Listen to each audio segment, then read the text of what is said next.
नमस्कार दोस्तों, स्वागत है आपका अपने YouTube क्लास पर। रेडी हो जाइए, आज हम 72वें बीपीएससी टेट सीरीज का सबसे इंपॉर्टेंट सेट करने वाला जो कि आपका टेस्ट नंबर 10 होने वाला है। आपका किसका था? आस्था आईएएस का आपका होने वाला। ध्यान रखिएगा, फिजिक्स प्लस केमिस्ट्री का होने वाला है। तो आपका पार्ट 1 और पार्ट 2 के थ्रू शायद आपका होने वाला है, ध्यान रखिएगा।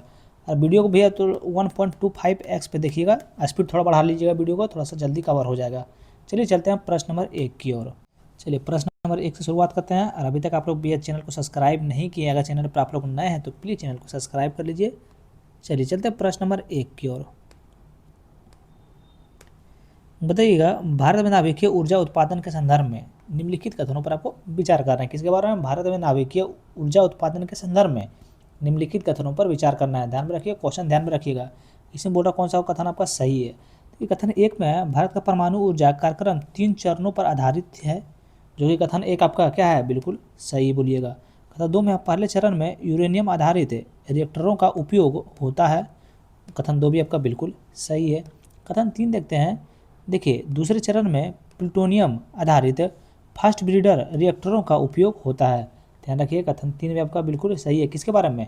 भारत में नाभिकीय ऊर्जा उत्पादन के संदर्भ में आपका तीनों कथन सही है, ध्यान रखिएगा। तो इसीलिए इसका सही उत्तर कौन सा हो जाएगा?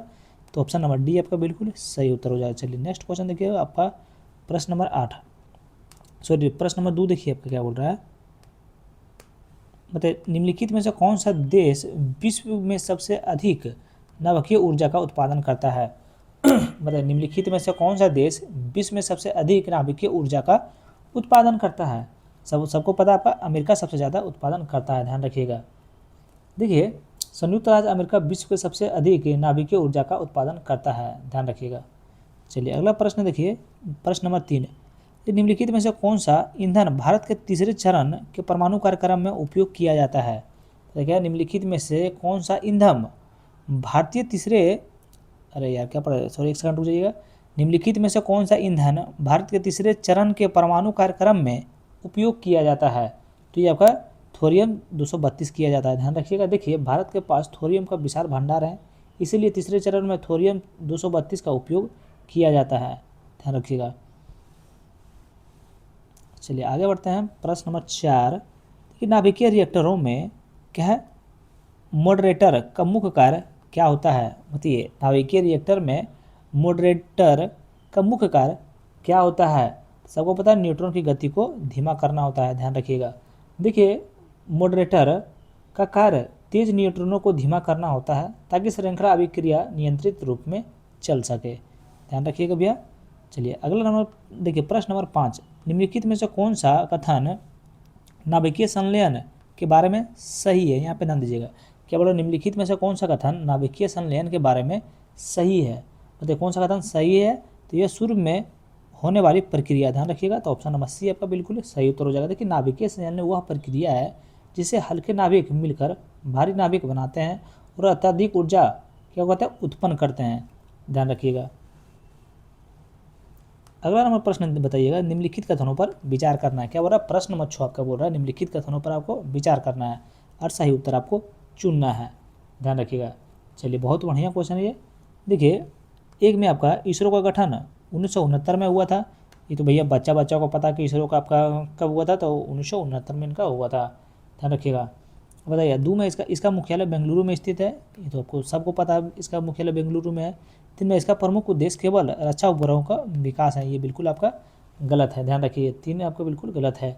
देखिए, 3 का सही उत्तर क्या होगा? इसरो का उद्देश्य व्यापक है, यानी संचार, मौसम, नेविगेशन, विज्ञान आदि है, ध्यान रखिएगा, केवल रक्षा ही नहीं है, ध्यान रखिए। तो इसीलिए इसका सही उत्तर आपका ऑप्शन नंबर ए बिल्कुल सही उत्तर हो जाएगा। ए कर दूँ आपका बिल्कुल कथन सही है। प्रश्न नंबर 7, निम्नलिखित में से कौन सा प्रक्षेपण यान भारत का है? बताइए कौन सा प्रक्षेपण यान भारत का है? बताइएगा कौन सा है? तो ये आपका GSLV Mk3, ध्यान रखिए, ये आपका भारत का प्रक्षेपण यान है, ध्यान रखिएगा। चलिए आगे बढ़ते हैं प्रश्न नंबर 8 की ओर। बताइए, NAVLC प्रणाली के संदर्भ में निम्नलिखित कथनों पर विचार करना है। किसके बारे में? NAVLC प्रणाली के संदर्भ में निम्नलिखित कथनों पर क्या करना है? विचार करना है, ध्यान रखिए, और बताना है कि कौन सा कथन आपका सही है। बताइए कौन सा कथन आपका सही है? तो कथन 1 में आपका है, यह भारत की स्वदेशी उपग्रह नेविगेशन प्रणाली है। क्या कथन 1 सही है? कथन 1 आपका बिल्कुल सही है। कथन 2 में आपका है, यह केवल भारत और उसके आसपास के क्षेत्रों को कवर करती है। ध्यान रखिए कथन 2 भी आपका बिल्कुल सही है। कथन 3 में यह जीपीएस का विकल्प है, ये भी आपका बिल्कुल सही है। किसके बारे में, यहाँ ध्यान दीजिएगा, NAVLC प्रणाली के संदर्भ में तीनों कथन आपका सही होगा, तो इसीलिए ऑप्शन नंबर डी आपका बिल्कुल सही उत्तर होगा। चलिए आगे बढ़ते हैं प्रश्न नंबर 9 की ओर। चंद्रयान 3 मिशन के बारे में निम्नलिखित कथनों पर आपको विचार करना है। मतलब चंद्रयान 3 मिशन के बारे में निम्नलिखित कथनों पर विचार करना है। ध्यान रखिएगा, इसमें बोल रहा है कि कौन सा कथन आपका सही है। कौन सा कथन सही है, तो कथन 1 में इसमें ऑर्बिटर शामिल था, जो कि बिल्कुल गलत है। 2 में इसका उद्देश्य चंद्रमा के दक्षिणी ध्रुव पर सॉफ्ट लैंडिंग करना था, ये आपका बिल्कुल सही है। चंद्रयान 3 के बारे में कथन 2 तो आपका बिल्कुल सही है। 3 में इसमें रोवर क्या प्रज्ञान शामिल था, ये आपका बिल्कुल सही है। ध्यान रखिएगा, तो इसका चंद्रयान 3 मिशन के बारे में कौन सा कथन सही हो जाएगा, 2 और 3 आपका सही है, तो ध्यान रखिएगा, तो ऑप्शन नंबर ए आपका बिल्कुल सही उत्तर हो जाएगा। आप लोग ध्यान में रखिएगा। चलिए भैया नेक्स्ट क्वेश्चन पे आते हैं प्रश्न नंबर 10 की ओर। बताइए निम्नलिखित में से कौन सा कथन क्या है, पढ़ लीजिएगा भैया, ऑर्बिट के बारे में सही है। बताइए इसके बारे में, ऑर्बिट के बारे में सही है, ध्यान रखिएगा। तो इसका सही उत्तर हो जाएगा, इसके उपग्रह पृथ्वी का क्या सापेक्ष स्थिर दिखाई देता है, ये आपका बिल्कुल सॉरी ऑप्शन नंबर बी आपका बिल्कुल सही उत्तर हो जाएगा। ध्यान रखिएगा, 10 का आंसर ऑप्शन नंबर सी हो जाएगा। इंग्लिश नहीं पढ़ पाए भैया, थोड़ा सा माफ़ी चाहिएगा, आप लोग को पता है इंग्लिश हम लोग को थोड़ा सा कमजोर रहता है। तो निम्नलिखित कथनों पर विचार करें। मतलब निम्नलिखित कथनों पर विचार करें, इसमें बोल रहा है कि कौन सा कथन आपका सही है। ध्यान दीजिएगा, देखिए किसके बोल रहा है, देखिए कथन 1 में आपका CSIR भारत का सबसे बड़ा RD नेटवर्क है। क्या कथन 1 आपका सही है, तो आप लोग बोलिएगा कि हाँ भैया बिल्कुल आपका सही है। कथन 2 में बोलिएगा CSIR का प्रशासनिक नियंत्रण विज्ञान एवं प्रौद्योगिकी मंत्रालय के अंतर्गत है, बोलिएगा जी भैया बिल्कुल आपका सही है। 3 में बोलिएगा CSIR मुख्यतः रक्षा अनुसंधान के लिए कार्य करता है, ये आपका बिल्कुल गलत है। ध्यान रखिएगा, तो 1 और 2 आपका बिल्कुल सही है, आप लोग याद कर लीजिएगा, तो इसीलिए ऑप्शन नंबर ए आपका बिल्कुल सही उत्तर होगा। चलिए 12 नंबर प्रश्न देखिए आपका क्या है। ध्यान रखिए निम्नलिखित कथनों पर विचार करें, बोल रहा है कि कौन सा उत्तर आपका सही है। देखिए 1 में ICMR भारत में बायोमेडिकल रिसर्व के लिए शीर्ष निकाय है, जो कथन 1 आपका बिल्कुल सही है। कथन 2 में यह स्वास्थ्य एवं परिवार कल्याण मंत्रालय के अधीन कार्य करता है, ये भी कथन आपका बिल्कुल सही है। कथन 3 में है ICMR केवल वैक्सीन विकास से संबंधित अनुसंधान करता है। ध्यान रखिएगा भैया, ये आपका कथन 3 आपका बिल्कुल गलत है, इसीलिए इसका सही उत्तर क्या हो जाएगा, तो 1 और 2 सही है, तो आप लोगों को पता है ऑप्शन नंबर ए आपका बिल्कुल सही उत्तर हो जाएगा। चलिए अगला नंबर प्रश्न होता है निम्नलिखित कथनों पर विचार करना है, बताइए और सही कथन आपको बताना है। सही कथन विचार कीजिए। देखिए 1 में आपका DRDO एक मुख्य उद्देश्य रक्षा तकनीकी का विकास है, जो कि आपका बिल्कुल सही है। 2 में है DRDO का नियंत्रण गृह मंत्रालय के अधीन है, ये आपका बिल्कुल गलत है। ध्यान रखिएगा, ये आपका बिल्कुल गलत है। देखिए रक्षा मंत्रालय क्या है, यह रक्षा मंत्रालय के अधीन है, यहाँ ध्यान रखिए, इसको काट दीजिएगा, रक्षा मंत्रालय लिख दीजिएगा, रक्षा मंत्रालय के अधीन है। 3 में आपका DRDO ने कई मिसाइल प्रणालियाँ विकसित की है, ये बिल्कुल आपका 3 भी सही है, तो इसीलिए 1 और 3 सही है, तो ऑप्शन नंबर बी आपका बिल्कुल सही उत्तर होगा। चलिए अगला 14 नंबर प्रश्न बताइए निम्नलिखित कथनों पर विचार करें और बताइए कि कौन सा कथन सही है। देखिए 1 में आपका BARC परमाणु ऊर्जा विभाग के अंतर्गत कार्य करता है, ध्यान रखिएगा भैया बिल्कुल आपका सही है। 2 में आपका है BARC का मुख्यालय मुंबई में स्थित है, बिल्कुल सही है। 3 में यह नाभिकीय विज्ञान और प्रौद्योगिकी से संबंधित अनुसंधान करता है, ये भी आपका बिल्कुल सही है। तो तीनों कथन आपका जो है इसमें बिल्कुल सही है, आप लोग याद कर लीजिएगा एक बार, ध्यान रखिएगा। और अभी तक चैनल को सब्सक्राइब नहीं किए हैं भैया तो प्लीज़ आपसे हाथ जोड़कर निवेदन कर रहे हैं, प्लीज़ चैनल को सब्सक्राइब कर लीजिए। अगला 15 नंबर प्रश्न बताइएगा निम्नलिखित कथनों पर विचार करें और सही उत्तर बताएं। ध्यान रखिए विचार करें और सही उत्तर आपको बताना है। देखिए 1 में क्या है, IISc एक प्रमुख अनुसंधान संस्थान है जो बेंगलुरु में स्थित है, बिल्कुल आपका सही है।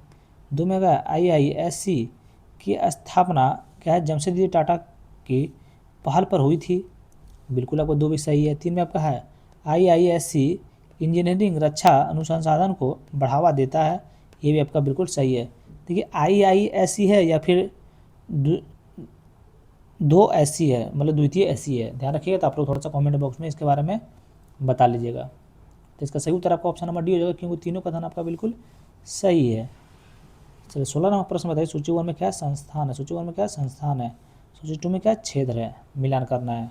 चलिए बहुत बढ़िया क्वेश्चन है, मिलान करने वाला। तो देखिए एक में क्या है, एक में है CSIR, यानी CSIR, तो इनका हो जाएगा आपका क्या जगह औद्योगिक अनुसंधान क्षेत्र है। देखिए ICMR संस्थान है, इनका क्षेत्र कौन सा हो जाएगा? तो इनका क्षेत्र आपका ध्यान रखिएगा, आपका जैव चिकित्सक अनुसंधान हो जाएगा। सी में DRDO, ये आपको जो रक्षा प्रौद्योगिकी हो जाएगा। इसरो या अंतरिक्ष अनुसंधान हो जाएगा, ध्यान रखिएगा। तो ऑप्शन नंबर ए आपका बिल्कुल सही उत्तर है।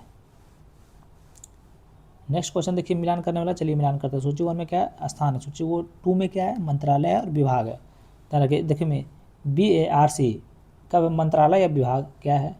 ध्यान रखिए BARC का आपका, एक सेकंड रुकिए, तीन का हो जाएगा आपका परमाणु ऊर्जा विभाग। ध्यान रखिए कि परमाणु ऊर्जा विभाग। देखिए ICAR इसका हो जाएगा कृषि एवं किसान कल्याण मंत्रालय, आपका 2 में हो जाएगा। देखिए ICMR ये आपका हो जाएगा स्वास्थ्य मंत्रालय। देखिए DRDO ये हो जाएगा आपका रक्षा मंत्रालय, ध्यान रखिएगा। तो ऑप्शन नंबर डी आपका बिल्कुल सही उत्तर हो जाएगा। चलिए अगला नंबर प्रश्न बताइएगा, सूची 1 में क्या है? संस्थान है। सूची 2 में क्या है? स्थान है। बताइए क्या है? IISc, क्या बोल रहा है? IISc ये आपका हो जाएगा बेंगलुरु में, इसका अभी जस्ट ऊपर में पढ़ा है हम भी, आप लोग ध्यान में रखे होंगे। तो ये 2 में आपका BRC आपका हो जाएगा मुंबई में, बिल्कुल अभी ऊपर पढ़ा है। इसरो का आपका मुख्यालय कहाँ है? बेंगलुरु में है, अभी ऊपर में जस्ट हम पढ़ा है। DRDO का आपका नई दिल्ली, जस्ट ऊपर में। ये सारा क्वेश्चन आपका अभी हुआ है, ध्यान रखिए। अगर अभी तक भी अभी ये सब क्वेश्चन आपको नहीं याद में है तो बड़ा मुश्किल वाली बात है।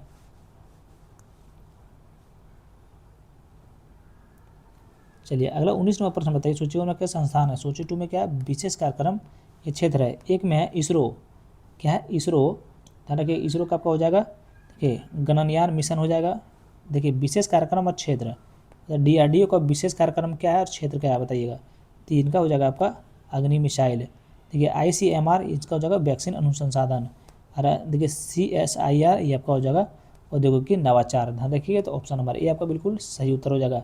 थोड़ा सा वीडियो यहाँ पे पॉज कीजिएगा भैया, थोड़ा सा आप लोग एक बार दिमाग में रख लीजिएगा, यानी कि याद कर लीजिएगा। अगला 20 नंबर प्रश्न बताइए, संस्थान है और आपका स्थापना से संबंधित व्यक्ति हैं। बताइए मतलब कौन सा इसका स्थापना किए थे? बताइए IISc, बताइए IISc का स्थापना कौन किए थे? तो जमशेदजी टाटा भी जस्ट ऊपर में पढ़े हैं। इसरो के आपका स्थापना कौन किए हैं? तो ध्यान रखिएगा ये आपका विक्रम साराभाई किए हैं। बताइए DRDO को आपका कौन किया है? भारत सरकार किए हैं। देखिए CSIR का आपका औपनिवेशिक सरकार की है, ध्यान रखिएगा। तो ऑप्शन नंबर ए आपका बिल्कुल सही उत्तर होगा।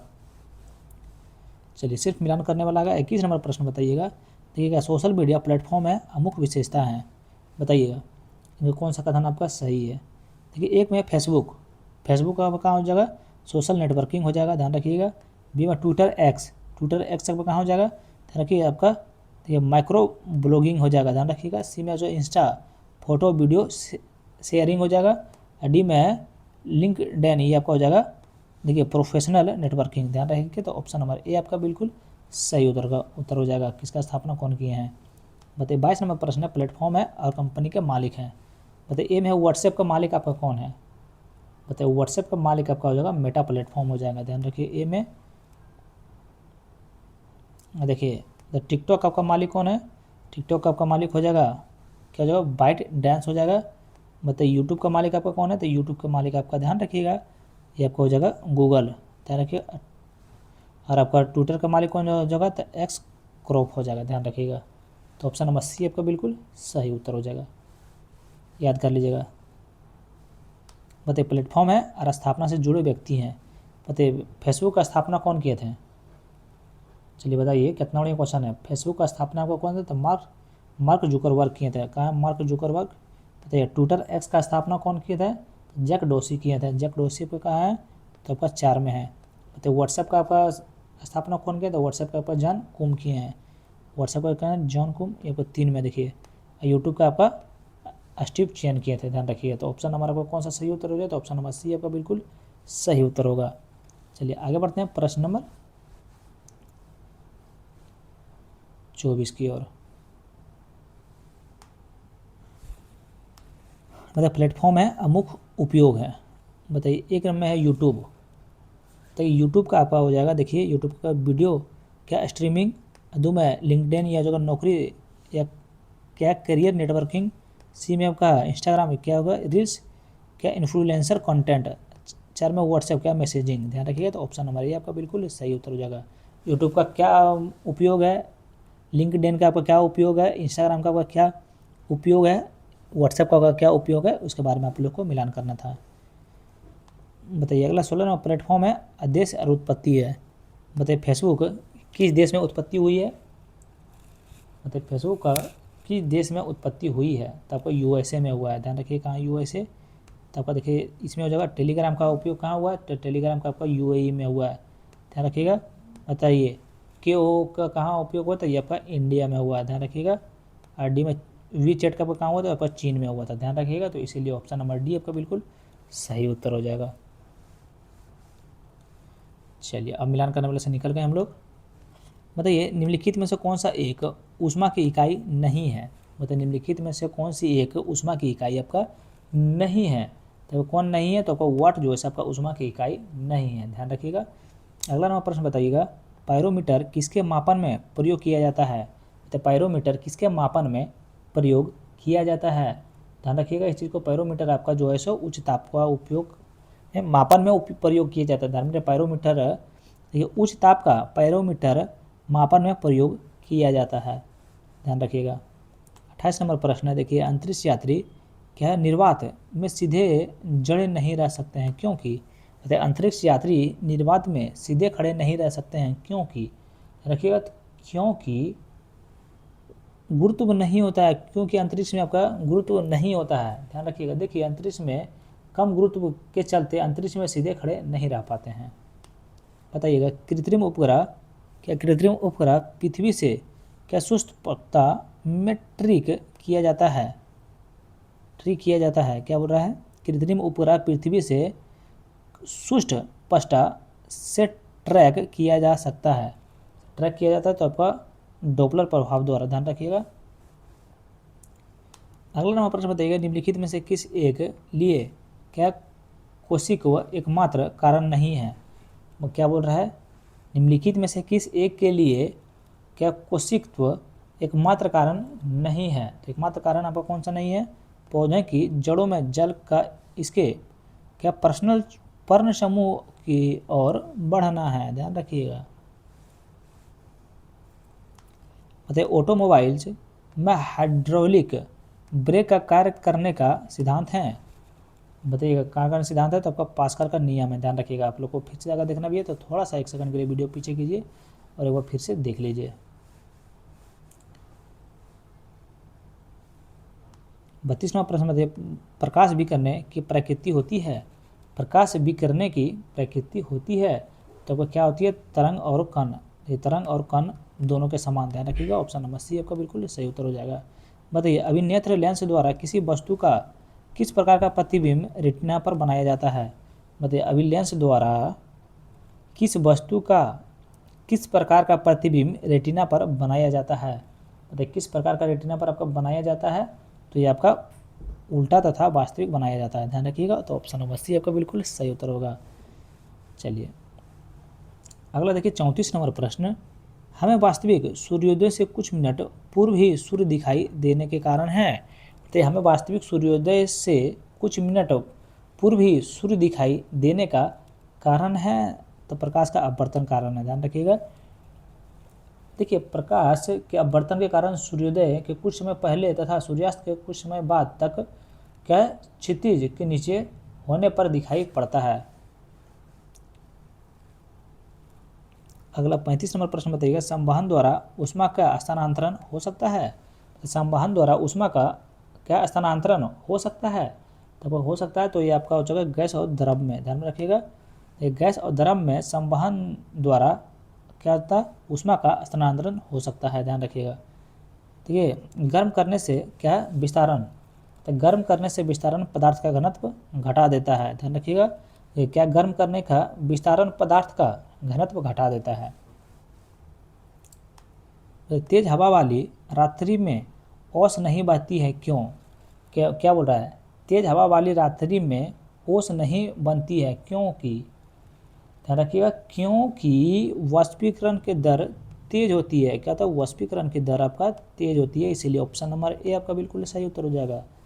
चलिए, बढ़िया क्वेश्चन अब ये आया है प्रेशर कुकर वाला।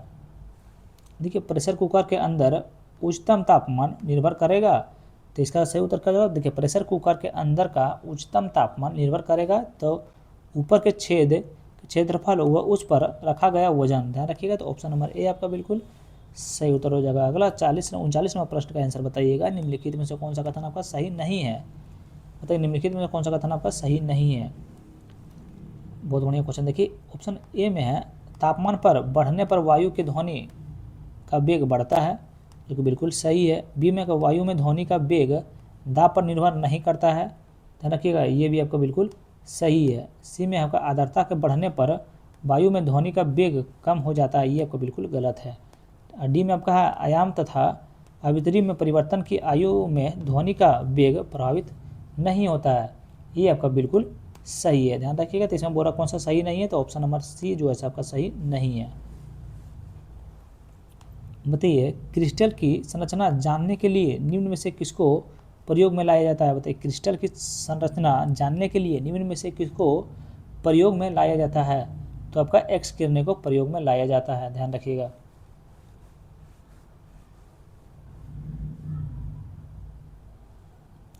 चलिए, 41 नंबर प्रश्नों का आंसर बताइएगा। देखिए, प्रत्यावर्ती धारा किसके लिए उपयुक्त नहीं है? तो प्रत्यावर्ती धारा किसके लिए उपयुक्त नहीं है? तो आपका स्टोरेज बैटरी को चार्ज करने हेतु। ध्यान रखिएगा, तो ऑप्शन नंबर ए आपका बिल्कुल सही हो जाएगा। भैया इधर देखिए, वन लाइनर है, वन लाइनर में आपका ये सोल्यूशन लिखा ही नहीं है। इसका जो सोल्यूशन दिया हुआ है इसमें भैया आपका सोल्यूशन नहीं लिखा हुआ है। निम्नलिखित में से विद्युत चुम्बकीय विकर्ण में किसकी ऊर्जा अधिकतम होती है? मतलब निम्नलिखित विद्युत चुम्बकीय विकर्णों में से किसकी ऊर्जा अधिकतम होती है? तो आपका एक्स किरणें की ऊर्जा जो है एकदम अधिकतम होती है। बताइएगा, कौन सा कथन नाभिकीय विखंडन से संबंधित नहीं है?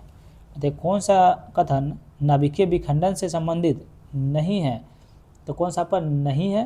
तो ये आप ध्यान रखिएगा। देखिए, तारों में ऊर्जा का उत्पन्न ये आपका संबंधित नाभिकीय विखंडन से आपका संबंधित नहीं है। ध्यान रखिएगा, ये आपका विखंडन नहीं है। बाकी न्यूट्रॉन में प्रेरित नाभिकीय ये आपका बिल्कुल संबंधित है। इसी में का नाभिकीय रिएक्टर में ऊर्जा का स्रोत से बिजली उत्पन्न करता है नाभिकीय विखंडन। ध्यान रखिए, बिल्कुल सही है। डी में आपका एक परमाणु बम में बहुत अधिक ऊर्जा उत्पन्न होना, बिल्कुल सही है। ध्यान रखिएगा। देखिए, निम्न में से कौन ईंधन नहीं है? बताइए, इनमें से कौन सा ईंधन आपका नहीं है? सबको पता है ईंधन आपका दुख कैल्शियम जो है आपका ईंधन नहीं है। बाकी यूरेनियम आपका ईंधन है, थोरियम आपका ईंधन है, रेडियम आपका ईंधन है। यूरेनियम सबसे महंगा ईंधन है, ध्यान रखिएगा इस चीज़ को। 45वां प्रश्न बताइएगा, क्या तीव्र प्रजनन पर आधारित देश का पहला क्या व्यावसायिक षड्यंत्र अप्रैल 2026 में कहाँ क्रिटिकल किया गया? तीव्र प्रजनन पर आधारित देश का पहला व्यावसायिक षड्यंत्र अप्रैल 2026 में कहाँ क्रिटिकल किया गया? कहाँ क्रिटिकल किया गया था? तो ये आपका कल्प पलकम में किया गया था। ध्यान रखिएगा, कल्प का कम पर किया गया था। बताइए, रमन प्रभाव का प्रकाश उन किरणों से संबंधित है जो आर पार जाती है। क्या बोल रहा है? रमन प्रभाव का प्रकाश उन किरणों से संबंध है जो आर पार जाती है। यानी कि जो आर पार जाती है सो आपका कौन सा हो जाएगा? सभी पारदर्शी माध्यम से। ध्यान रखिएगा। 47 नंबर प्रश्न देखिए, खगोलीय दूरदर्शी से बना प्रतिबिंब होता है? तो खगोलीय दूरदर्शी से बना प्रतिबिंब होता है। बताइए, किस प्रकार का प्रतिबिंब होता है? तो आपका हो जाता है, देखिए, खगोलीय दूरदर्शी से बना अंतिम प्रतिबिंब क्या आभासी और बड़ा होता है? कहाँ आभासी और बड़ा? ध्यान रखिए, देखिए, काल्पनिक और बड़ा होता है। आभासी वही हो गया, काल्पनिक और बड़ा होता है। बताइए, जल के अंदर वायु का बुलबुला किसकी भांति व्यवहार करेगा? वह है जल के अंदर क्या? तो वायु का बुलबुला किसकी भांति व्यवहार करेगा? वह है, तो वह आपका अवतल लेंस है। ध्यान रखिएगा, क्या है? वह अवतल लेंस है। देखिए, क्या है? अवतल लेंस है। देखिए, पानी में डूबा हुआ वायु में बुलबुला जिसकी सतह पर उत्तल होती है अवतल लेंस का भांति व्यवहार करता है। पानी का आवर्तनांक वायु से अधिक होता है, इसीलिए जल में डूबे हुए बुलबुले से लेंस की प्रवृत्ति बदल जाती है। ध्यान रखिएगा। अगला नंबर प्रश्न बताइएगा, किस बिंदु पर फ़ारेनहाइट तापक्रम सेंटीग्रेड तापमान का दोगुना होता है। देखिए किस बिंदु पर फ़ारेनहाइट तापक्रम सेंटीग्रेड तापक्रम का दोगुना होता है। ध्यान में रखिए, दोगुना आपका कहाँ होता है, तो ये आपका 160 डिग्री सेल्सियस पर होता है। बताइए रेफ्रिजरेटर में थर्मोस्टेट का क्या कार्य है। बताइए रेफ्रिजरेटर में क्या थर्मोस्टेट का क्या कार्य है। थर्मोस्टेट का प्रकार क्या हो जाएगा, देखिए तापमान को स्थिर रखना हो जाएगा। ध्यान में रखिए, देखिए थर्मोस्टेट क्या है, यथेष्ट तापमान हेतु तापमान को नियंत्रित स्थिर करने का कार्य करता है। इसमें ऊर्जा की बचत होती है। ध्यान रखिएगा भैया इस चीज़ को। निम्न में से कौन सा यांत्रिक तरंग है, मतलब निम्न में से कौन सा आपका यांत्रिक तरंग है, तो सबको पता है ध्वनि तरंग जो है आपका यांत्रिक तरंगे हैं। ध्यान रखिएगा। चलिए आगे बढ़ते हैं प्रश्न नंबर 52 की ओर। बताइएगा प्रत्येक वर्ष राष्ट्रीय विज्ञान दिवस कब मनाया जाता है। बताइए प्रत्येक वर्ष राष्ट्रीय विज्ञान दिवस कब मनाया जाता है। अगर इसका आंसर आप लोग को नहीं पता होगा तो बहुत दिक्कत हो जाएगा। विद्युत ऊर्जा को यांत्रिक ऊर्जा में बदलने वाली युक्ति है। विद्युत ऊर्जा को यांत्रिक ऊर्जा में बदलने वाली युक्ति है। कौन सा है युक्ति है, तो ये आपका विद्युत मोटर हो जाएगा, जो कि आपका ये विद्युत मोटर आपका जो है आंतरिक ऊर्जा को आपका बदलती, विद्युत ऊर्जा को आपका यांत्रिक ऊर्जा में आपका बदलता है। कौन आपको विद्युत मोटर। बताइए फ्यूज का सिद्धांत है, तो फ्यूज का आपका सिद्धांत है तो आपका हो जाएगा विद्युत का ऊष्मीय प्रभाव। ध्यान रखिएगा। देखिए इसके बारे में हम लोग थोड़ा सा सुनते हैं। फ्यूज का तार का गलनांक वाले धातु का बना होता है, जिसके कारण अधिक विद्युत धारा को प्रभावित तो होते ही यह गर्म होकर पिघल जाता है। इलेक्ट्रॉनिक सामानों की सूक्ष्म की दृष्टि से यह विशेष उपयोगी है। यह विद्युत का ऊष्मीय प्रभाव है। ध्यान रखिएगा। यूरेनियम के रेडियोधर्मी विघटन का अंतिम उत्पाद है। क्या है, यूरेनियम के रेडियोधर्मी विघटन का अंतिम उत्पाद है। तो अंतिम उत्पाद क्या है, तो आपका हो जाएगा सीसा। ध्यान में रखिएगा। देखिए समृद्धि या समर्थित यूरेनियम का एक प्रकार यूरेनियम है, जिसके समस्थानिक को क्या विगल करने की प्रक्रिया के द्वारा यूरेनियम 235 का प्रतिशत संगठन कृत्रिम के रूप में बढ़ाया जाता है। इसमें क्या था, यूरेनियम के रेडियोधर्मी विघटन का अंतिम उत्पाद लेड यानी सीसा है। याद रखिएगा भैया। चलिए अगर अभी तक चैनल को सब्सक्राइब नहीं किए भैया तो प्लीज़ आपसे हाथ जोड़कर निवेदन कर रहे हैं, प्लीज़ चैनल को सब्सक्राइब कर लीजिए। बताइए निम्न युग्मों में से कौन सा एक कण क्या है, प्रतियुग्म है। मतलब निम्नलिखित युग्मों में से कौन सा एक कण क्या है, प्रतिकरण युग्म है। प्रतिकरण युग्म कौन सा है, तो इलेक्ट्रॉन और पॉजिट्रॉन है। ध्यान रखिएगा। अगला नंबर प्रश्न देखिए, परमाणु के कक्षों को भरने का क्रम नियंत्रित होता है। तो परमाणु के कक्षों को भरने का क्रम नियंत्रित होता है आपका ऑफ वाउ सिद्धांत द्वारा। ध्यान रखिएगा। देखिए ऑफ वाउ एक जर्मन शब्द है, जिसका अर्थ होता है निर्माण या तत्वों का इलेक्ट्रॉनिक विन्यास लिखने का एक समान विधि प्रदान करता है। याद रखिएगा भैया, बोलिए याद रखिएगा ना। बताइए पश्चुरीकरण संबंधित हैं। तो पश्चुरीकरण आपका किससे संबंधित है, तो आप लोग को पता है पश्चुरीकरण आपका दूध को क्या है, निर्जमीकरण से है। ध्यान में रखिएगा। बताइए भारत द्वारा हाल ही में जारी एआई मिशन का नाम क्या है। बताइए भारत द्वारा हाल ही में जारी एआई मिशन का नाम क्या है, तो एआई के मिशन नाम आपका क्या है, तो आपका मानव है। ध्यान रखिएगा। बताइए कौन सा सम्मिलित नहीं है। बताइए कौन सा आपका सम्मिलित नहीं है। बहुत बढ़िया क्वेश्चन है ये। देखिए एक में है एसएससी अहमदाबाद, बिल्कुल सही सम्मिलित है। ये में एनआरएससी दिल्ली, ये ध्यान रखिए आपका बिल्कुल सही सम्मिलित नहीं है। बाकी आईसीएमआर दिल्ली बिल्कुल सही सम्मिलित है। आईसीएआर दिल्ली बिल्कुल सही है। ध्यान रखिएगा। तो इसमें ऑप्शन नंबर बी आपका बिल्कुल सही उत्तर हो जाएगा, क्योंकि आपका सम्मिलित नहीं है। 61 नंबर प्रश्न बताइएगा, भारत का पहला मानव अंतरिक्ष मिशन गगनयान किस वर्ष लॉन्च किया जाएगा। तो भारत का पहला मानव अंतरिक्ष मिशन गगनयान किस वर्ष लॉन्च किया जाएगा। सबको पता है 2027 में आपका लॉन्च किया जाएगा। निम्नलिखित में से कौन सा एक सम्मिलित नहीं है। मतलब निम्नलिखित में से कौन सा एक सम्मिलित आपका नहीं है। ध्यान रखिए। तो एक में है IGCAR चेन्नई, बिल्कुल सही सम्मिलित है। मौसम पूर्वानुमान विभाग दिल्ली, बिल्कुल सही सम्मिलित है। सी में है विक्रम साराभाई केंद्र तिरुवनंतपुरम, बिल्कुल सही सम्मिलित है। डी में INMAS चंडीगढ़ बिल्कुल सही सम्मिलित नहीं है, ध्यान रखिएगा। कौन बोला कौन सा सम्मिलित नहीं है, तो ऑप्शन नंबर डी आपका हो जाएगा, जो कि आपका बिल्कुल सम्मिलित नहीं है। तो निम्नलिखित में से कौन सा सम्मिलित नहीं है, बताइए इसमें भी कौन सा आपका सम्मिलित नहीं है, ये आपको बताना है। देखिए ए में त्रिशूल क्या है, सतह से हवा, बिल्कुल सही। आकाश है, सतह से हवा, ये भी आपका बिल्कुल सही है। सीमा अग्नि क्या है, सतह से हवा, ये बिल्कुल आपका गलत है। अस्त्र हवा से हवा, बिल्कुल आपका ये सही है। कौन सा सम्मिलित नहीं है, तो ऑप्शन नंबर सी आपका बिल्कुल सही सम्मिलित नहीं है। चलिए 64 नंबर प्रश्न बताइएगा, बताइए ब्रह्मोस मिसाइल के विकास में किस देश की भागीदारी रहा है। तो ब्रह्मोस मिसाइल के विकास में किस देश की भागीदारी रहा है, तो आपका रूस का भागीदारी रहा है, ध्यान में रखिएगा। देखिए आर्टेमिस द्वितीय अंतरिक्ष मिशन के बारे में असत्य है, यानी कि कौन सा गलत है, किसके बारे में, आर्टेमिस द्वितीय अंतरिक्ष मिशन के बारे में कौन सा कथन गलत है, आपको बताना है। बताइए कौन सा कथन गलत है। देखिए एक में नासा का मिशन है, ये तो बिल्कुल सही है।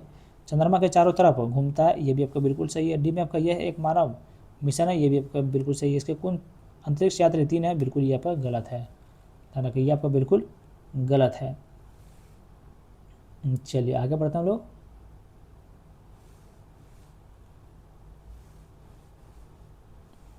बताइए सुपर कंप्यूटरों के बारे में सत्य है, तो सुपर कंप्यूटरों के बारे में आपका सत्य है, तो क्या कौन सा सत्य है आपको बताइए, जल्दी बताइए आप लोग। एक में देखिए विश्व का सबसे तेज सुपर कंप्यूटर है क्या, अल कैप्टन है, ये तो बिल्कुल सही है। 2 में आपका भारत का सबसे तेज कंप्यूटर सुपर कंप्यूटर परम रुद्र है, ये बिल्कुल आपका गलत है, तो बिल्कुल आपका गलत है। 3 में आपका है परम रुद्र स्थापित, ये आपका मुंबई, बिल्कुल आपका सही है, ध्यान रखिए, तो ऑप्शन नंबर सी हो जाएगा। 1 और 3 आपका बिल्कुल सही है। 67 नंबर प्रश्न बताइए निम्नलिखित में से कौन सा कथन असत्य है। निम्नलिखित में से कौन सा कथन आपका असत्य है, बताइए, यानी कि कौन सा इसमें गलत है आपका, ध्यान रखिए। देखिए कौन सा असत्य है, देखिए इसरो का प्रमुख बी नारायण, बिल्कुल असत्य है। DRDO का प्रमुख समीर, ये गलत है। BRC का प्रमुख विवेक सिंह, बिल्कुल गलत है, इसलिए ऑप्शन नंबर डी हो जाएगा। इसमें से कोई भी आपका, अरे भैया एक सेकंड, इसमें बोल रहा है कि कौन सा आपका असत्य है। एक में इसरो के प्रमुख क्या है, बी नारायण, बिल्कुल आपका सही है। DRDO का प्रमुख समीर कामत, बिल्कुल आपका सही है। 4 में है BARC का प्रमुख विवेक मशीन, बिल्कुल आपका सही है। इसमें कौन सा सही है, तो ये आपका ऑप्शन नंबर सी आपका बिल्कुल सही उत्तर हो जाएगा। क्या चल रही है, कैसे कैसे पूछो है।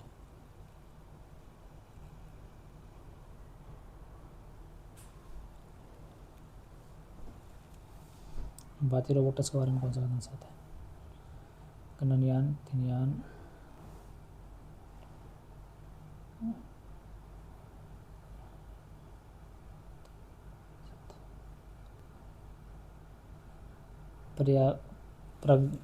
प्रज्ञान,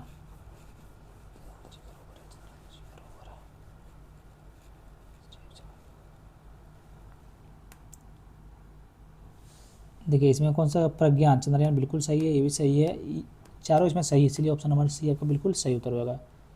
चलिए अगला नंबर प्रश्न बताइए, अगर उसमें कुछ दिक्कत लग रहा होगा भैया तो प्लीज़ आप लोग कमेंट करके बताइएगा कि भैया ये सही है नहीं है, ये पे गलत है, क्योंकि उसमें थोड़ा सा आपको डाउट है, इसलिए इसमें स्टार हम लगा देते हैं। देखिए और इसमें एक और भी क्वेश्चन यहाँ पे है, इसमें भी हम स्टार लगा देते हैं। ये 2 क्वेश्चन आप लोग 67 और 69 थोड़ा आप लोग खुद कर लीजिएगा। तो ये क्या है, भारतीय युद्धपोत में शामिल हैं, बताइए कौन कौन सा शामिल है, भारतीय युद्धपोत में आपको कौन कौन सा शामिल है, आपको बताना है। देखिए आपका INS विक्रांत आपका युद्धपोत में शामिल है, ये आपका विक्रमादित्य भी शामिल है, INS परलय ये भी आपका बिल्कुल शामिल है, इसीलिए ऑप्शन नंबर सी आपका बिल्कुल सही उत्तर हो जाएगा। तीनों आपको युद्धपोत में शामिल था।